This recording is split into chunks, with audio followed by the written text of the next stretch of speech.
महीनों लगा हुआ प्रतिबंध, उस पाबंदी को भी हटा दिया है। तो सांप्रदायिक राजनीति खत्म होने जा रही है। इसका दुख भारतीय जनता पार्टी को है।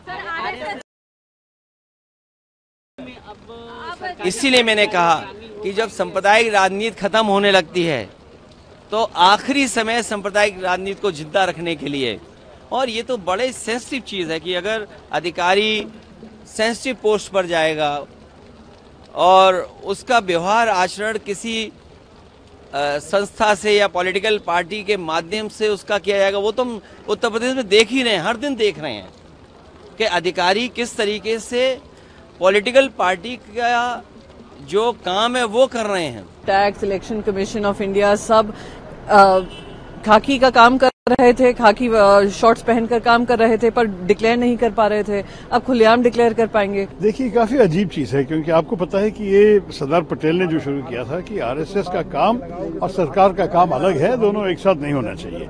और आपको ये भी मालूम है कि ये सब करने के बाद नरेंद्र मोदी जी की सरकार 10 साल से ये रूल को बदला नहीं, तो अब क्यों बदल रहे हैं? इसका मतलब क्या है कि सरकारी लोग को कुछ और लॉयल्टी के साथ काम करना है या सिर्फ देश के लिए काम करना है? कोई भी, मैं आरएसएस के बारे में ये सिर्फ कहूंगा कि एक संघ है, उनके खिलाफ लोग हैं, उनके साथ भी लोग हैं।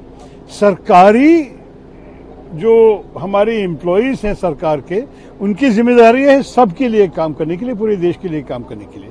कभी भी एक अगर उनके जो भी इंक्लिनेशन है, पॉलिटिकल इंक्लिनेशन, राजनीतिक जो है, वो तो दिखाना नहीं है, उसके बेसिस पे काम नहीं करना है। लेकिन अगर आप अभी खुलेआम से आप मेंबर भी बन जाएं आरएसएस के, तो उसका मतलब क्या है? किस ऑब्जेक्टिविटी से आप आपकी काम करेंगे? इम्पार्शियलिटी को क्या हो गया अभी सरकार में?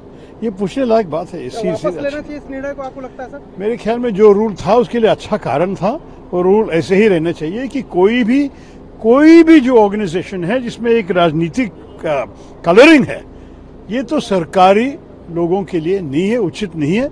सरकार के रिटायरमेंट करने के बाद आप जो भी चाहिए कर लीजिए, लेकिन जब आप सरकार में हैं आप न्यूट्रल रहना चाहिए। सब लोग को एक साथ एक ही तरह से देखना चाहिए। उस ऑर्गेनाइजेशन को आज ये बीजेपी की एनडीए की सरकार ये परमिट कर रही है कि गवर्नमेंट सर्वेंट्स आरएसएस के एक्टिविटीज में हिस्सा ले सकते हैं।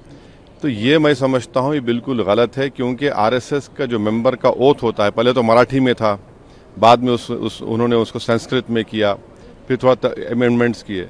वो ओथ आपको कहता है कि वो भारत की डाइवर्सिटी को, प्लुरलिज्म को नहीं मानते, वो तो हिंदू राष्ट्र के ऊपर कसम खाते हैं। तो जो हिंदू राष्ट्र के ऊपर कसम खाता वो तो इंडियन नेशनलिज्म के खिलाफ बात कर रहा है। और मेरा मानना यह है कि जितने कल्चरल ऑर्गेनाइजेशंस है उनको परमिट नहीं करना चाहिए।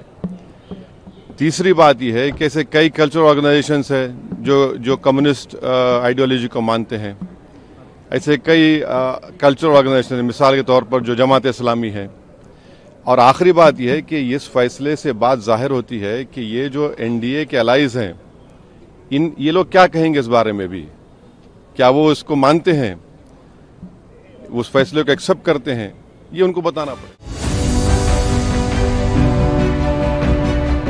CEN न्यूज, देश प्रदेश की ताजा तरीन खबरों के लिए CEN न्यूज को सब्सक्राइब करें और रहें पल पल की खबर से हर पल बाखबर।